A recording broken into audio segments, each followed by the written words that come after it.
El descobriment dels antibiòtics a principis del segle passat ha sigut una de les fites més importants dels últims 100 anys que ha evitat centenars de milions de morts per infeccions bacterianes. Però els bacteris evolucionen i es fan resistents. A més, es reprodueixen molt ràpidament i són capaços de transmetre aquestes resistències d'uns bacteris a uns altres.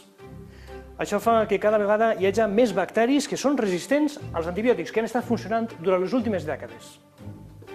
Fins i tot hi ha el que s'anomenen bacteris multiresistents, una espècie de superbacteris que són capaços de resistir a tot tipus d'antibiòtics. Ells són els causants de 30.000 morts a l'any a Europa. L'Organització Mundial de la Salut alerta que aquesta xifra anirà en augment en els pròxims anys. Ens enfrontem a una amenaça molt greu.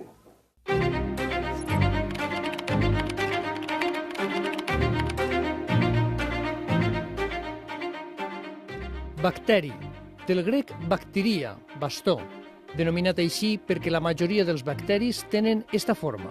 El terme va ser creat pel metge alemany Christian Gottfried Herrheimer al segle XIX.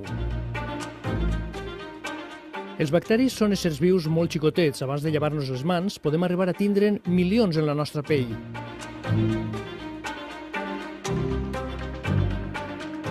A simple vista són imperceptibles i podríem caure en l'error de pensar que són insignificants. Fa 100 anys podies dir que la data de mort d'una persona solia coincidir als 10 dies d'haver adquirit la seva primera infecció microbiana. Entre el 50 i el 90% del que som bacteris. Tenim bacteris per tot arreu. La immensa majoria dels bacteris són bons. Ens ajuden a totes les nostres funcions metabòliques habituals. Només n'hi ha un xicotet percentatge que és dolent. Justament per a combatre aquests bacteris que són dolents, la principal eina que tenim de forma natural, de forma habitual, són els bacteris, podríem dir-li els bacteris bons, que són els que contrarresten. El 1928, Alexander Fleming va revolucionar la medicina moderna amb el descobriment de la penicil·lina, el primer antibiòtic que es convertiria en la millor arma per a combatre les infeccions per bacteris. Es diu que va ser clau, per exemple, en el triomf de la Segona Guerra Mundial per part dels aliats, ja que tots els soldats nord-americans duien en la motxilla penicil·lina per a curar les ferides infectades. Entre els alemanys, en canvi, hi va haver més morts per infeccions que per bala. Els antibiòtics han salvat la vida de milions de persones en els últims 90 anys i per això es diu d'ells que són un dels grans invents del segle XX.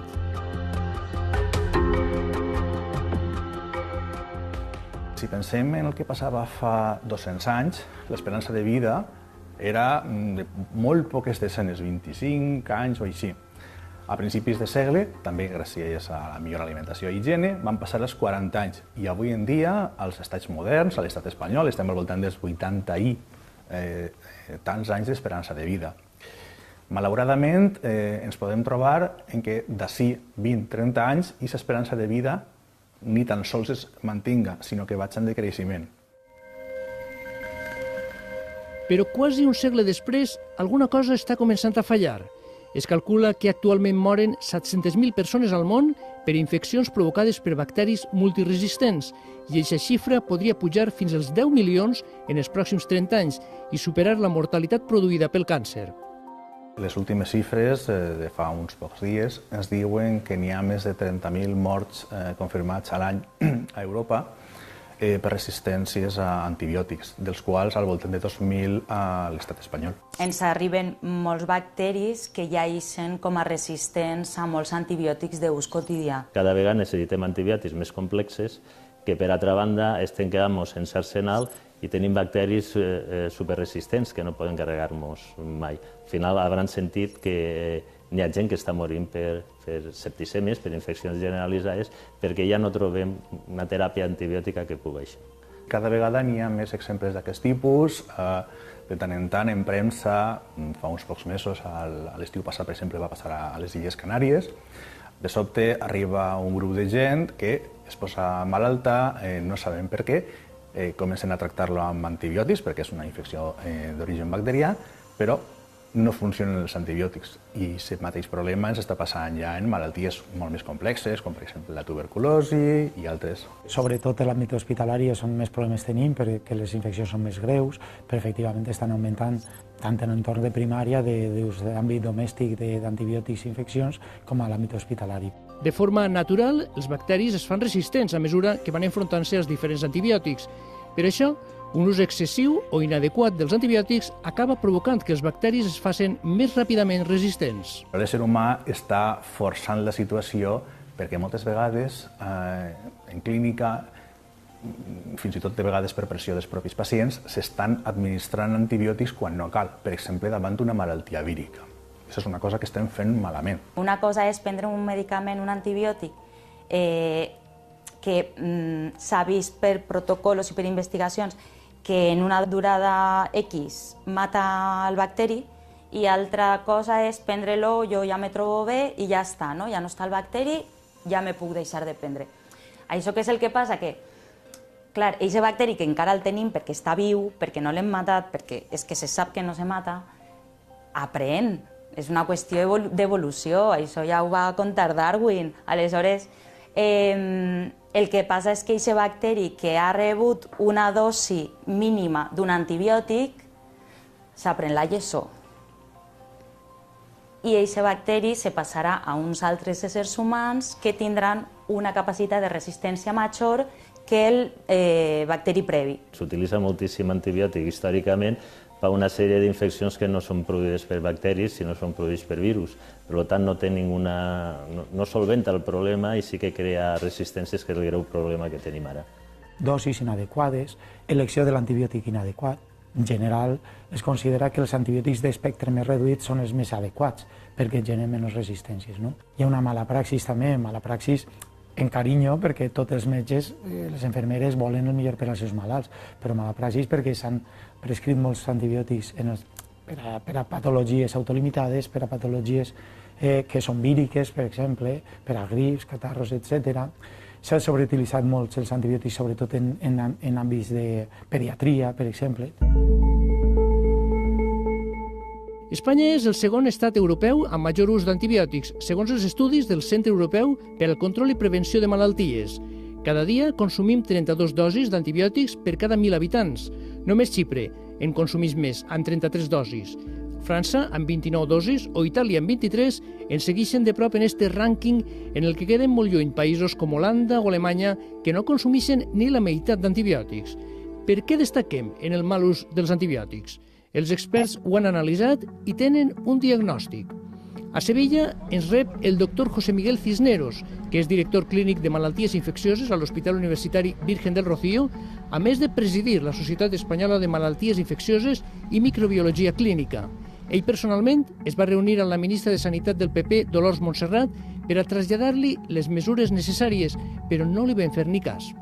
En nuestro país no existe la especialidad de enfermedades infecciosas. Esta es una especialidad clave y así está bien establecido en el resto de países porque contribuye a elevar el nivel de conocimiento de los otros profesionales en el manejo de estos fármacos tan extraordinarios. Malauradament, a nivell d'autoritats, la conscienciació no és suficient. Durant l'últim govern a l'estat espanyol es va restringir els diners que es dedicaven a aquest tipus de recerca. El pla de resistència antimicrobià, el pla de resistència a antibiòtics, bàsicament va passar a tindre un finançament quasi inexistent, ja pràcticament de zero.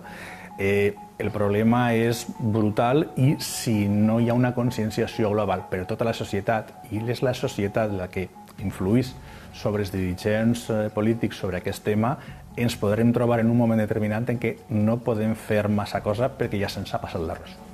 Les resistències bacterianes han augmentat en l'àmbit de la sanitat humana, però no sols en aquest camp. També s'ha abusat de l'ús d'antibiòtics en agricultura i sobretot en piscifactories i en la ramaderia intensiva, on Espanya també està al capdavant de tota Europa. Tenim el mateix problema en la salut animal, de tal manera que l'ús d'antibiòtics, que parlem del sector porcí o del sector avícola normalment, que són els sectors potser més intensius, tenen un ús i era un ús molt eficaç per a controlar determinades malalties, cada cop també es va notant que n'hi ha una major resistència. Estem utilitzant antibiòtics, en el que s'anomenen pinsos medicalitzats, per a intentar sobreproduir, produir una miqueta més. És l'exemple, per exemple, de les granges o de les piscifactories. El pinso medicat s'utilitza sobretot i principalment en la ramaderia intensiva, que és la ramaderia que produeix sobretot porcs, pollastres i gallines. També s'utilitza en l'engreix de corders i de vedells. Normalment les granges d'engreix són granges on es compren, diguem, o s'adquireixen els vedells i els corders xocotets, acabats de separar de la mare, i ahir els engreixen. I és ahir, i en la cria de porcs i de pollastres, on més se sol utilitzar el pinso medicat i s'utilitza per a prevenció de malalties i per a millorar el creixement, perquè reduint el nombre de malalties, aquests animals van a créixer més de pressa y millor. En la ganadería intensiva es todo piensos concentrados y es todo alimentación, todo a base de piensos concentrados y se les da, se les pone bastantes ya antibióticos y muchos minerales y todo esto para que hagan un crecimiento mucho más rápido. Esa práctica no debería ser, efectivament, els piensos, es diu piensos medicamentosos, no haurien de formar part de bon tros d'una pràctica habitual ni en les granges intensives ni tampoc en les que puguen tindre menys extensió. En ocasions és un ús profilàctic, en altres ocasions no, però això de és una mala praxis que devem evitar. Han saltat totes les alarmes perquè Espanya, a més, dins de la Unió Europea, és el país que més abusa d'antibiòtics, també en la ramaderia. S'han posat en marxa uns plans de reducció de colistina, especialment, que és un antibiòtic que s'utilitza molt en la criança de porcs, i s'ha reduït en 2 anys fins a un 83% el seu ús, cosa que és una bona notícia i esperem que es vagin dedicant aquests esforços a reduir sobretot l'ús de forma massiva i sistemàtica en la cria d'animals, en aquest cas de porcs. També en el cas dels conills també s'ha posat en marxa un pla de reducció d'ús d'antibiòtics i em consta que tant la Conselleria de Sanitat com la Conselleria d'Agricultura s'estan esforçant molt en disminuir i combatre el tema de les resistències als antibiòtics.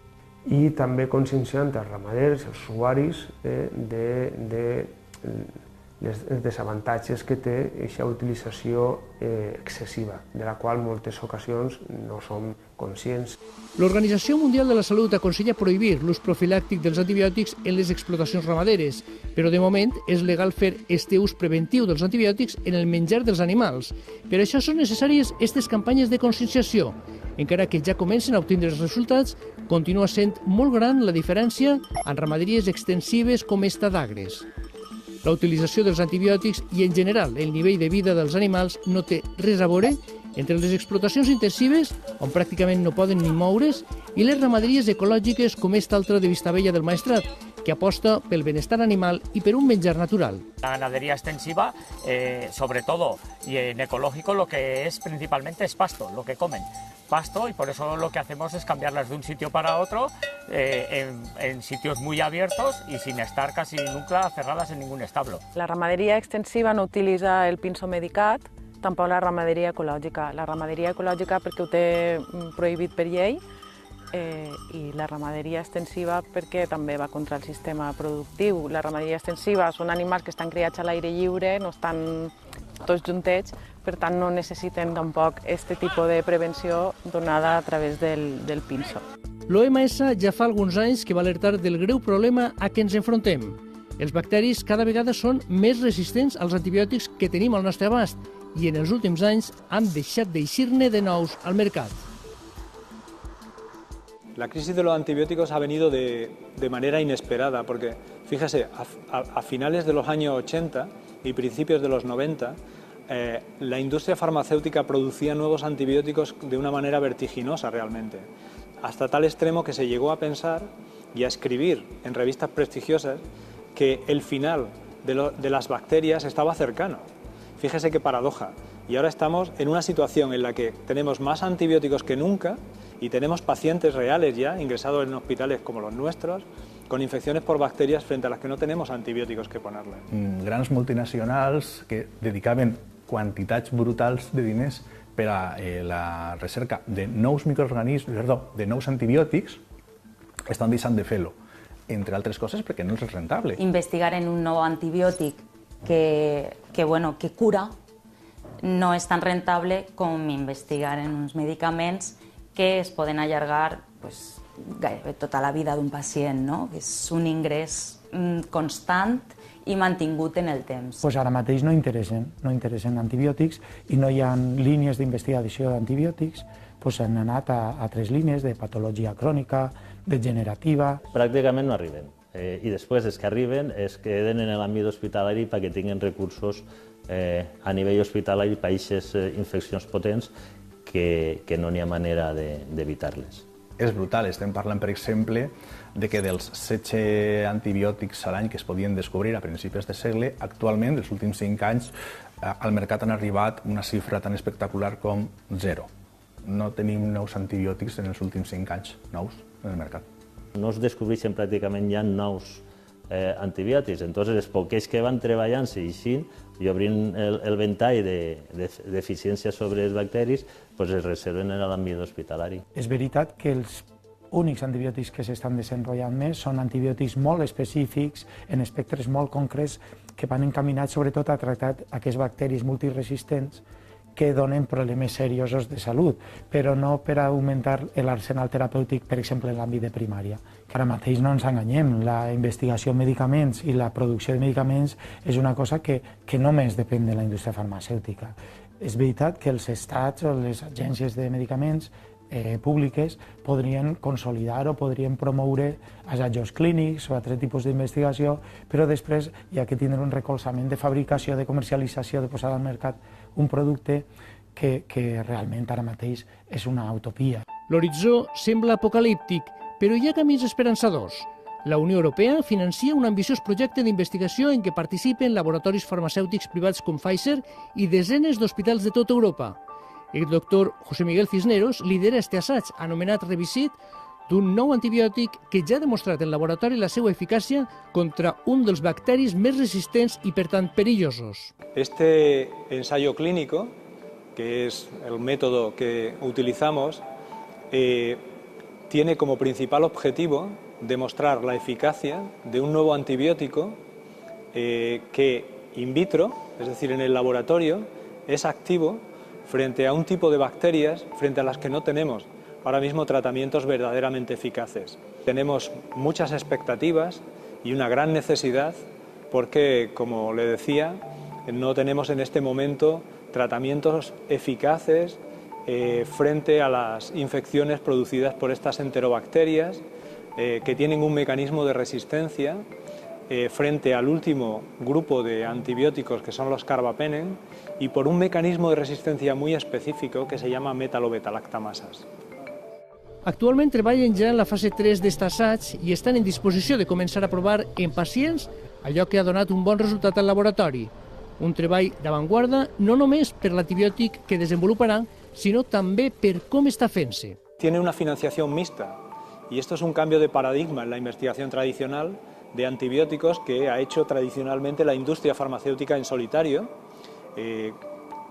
con financiación exclusivamente privada.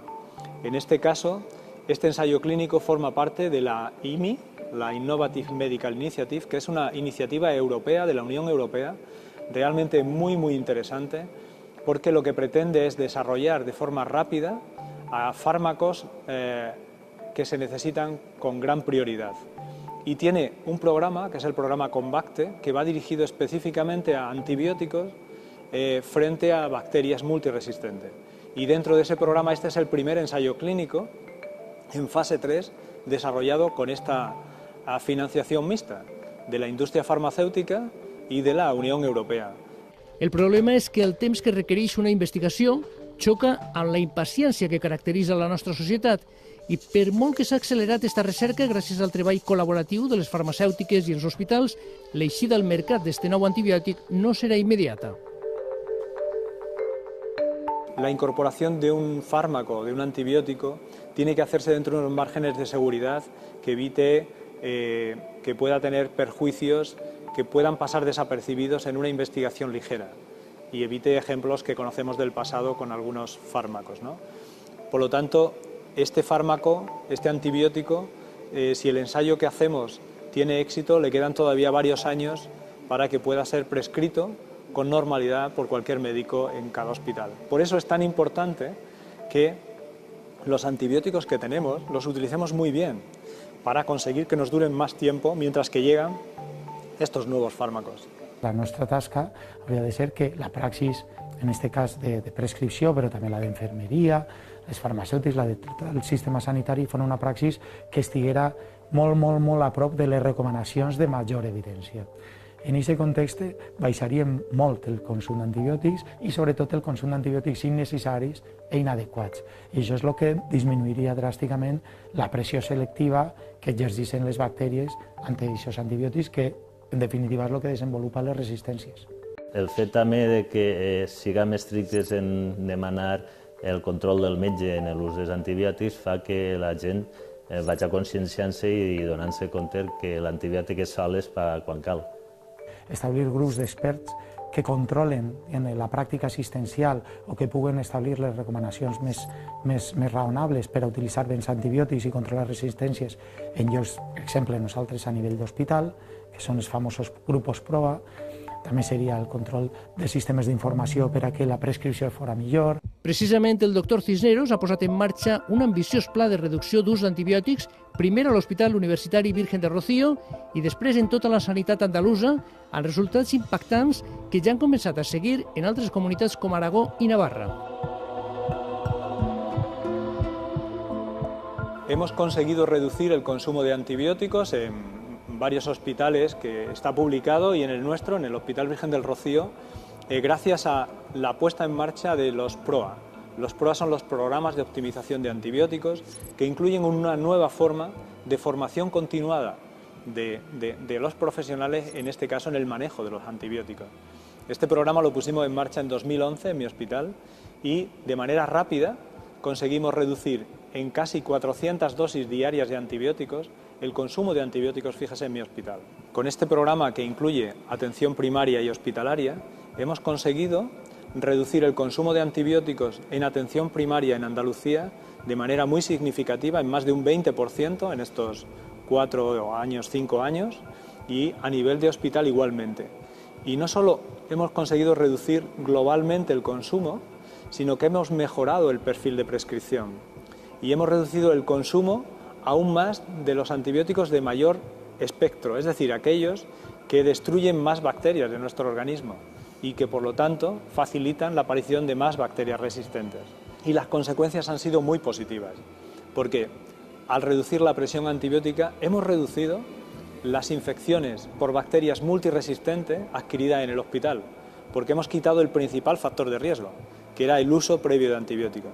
Y hemos demostrado que esto además es seguro, porque se ha reducido la mortalidad de los pacientes con infecciones por estas bacterias.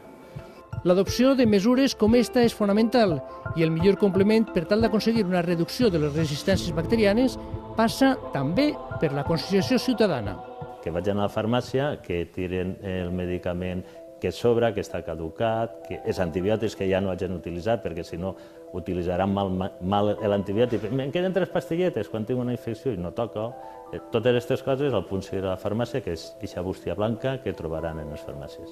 Els antibiòtics sobrants d'un tractament no deuen guardar-se, sinó dipositar-se en el punt sigre de les farmàcies.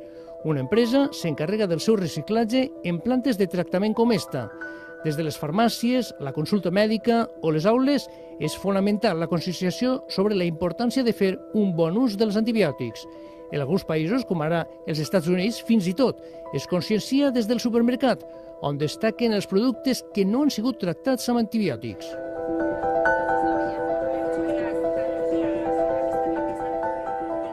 També este joc forma part de la campanya de conscienciació que ha portat aquest autobús per algunes capitals europees, explicant a la població els perills que correm si no ataquem com toca els bacteris. El professor Sergi Maicas compagina el seu treball en les aules i en el laboratori amb la conscienciació sobre aquest problema, per exemple, en instituts d'ensenyament secundari com el Vicent Andrés Estellers de Burjassot. I va més enllà. involucrant els estudiants de 15 instituts de la Comunitat Valenciana en el projecte europeu Small World Initiative, en què participen 26 universitats de 16 països. Estudiants de les facultats de Biologia i Farmàcia formaran els instituts els més joves i junts faran un treball de recerca de nous antibiòtics. Unir esforços en la recerca de nous antibiòtics eficaços és una de les claus per a fer front a l'amenaça bacteriana, però si els utilitzem de forma inadequada o n'abusem, de poc haurà servit i en les pròximes dècades ens haurem d'enfrontar a nous superbacteris que s'hauran fet més resistents. Fem memòria i tornem quasi 100 anys darrere.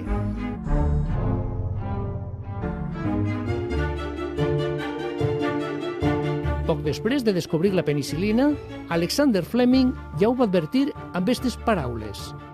La persona que juga amb la penicil·lina de forma imprudent és moralment responsable de la mort de qui finalment sucumbeix a una infecció amb organismes resistents a la penicil·lina. Espere que es pugui evitar este mal.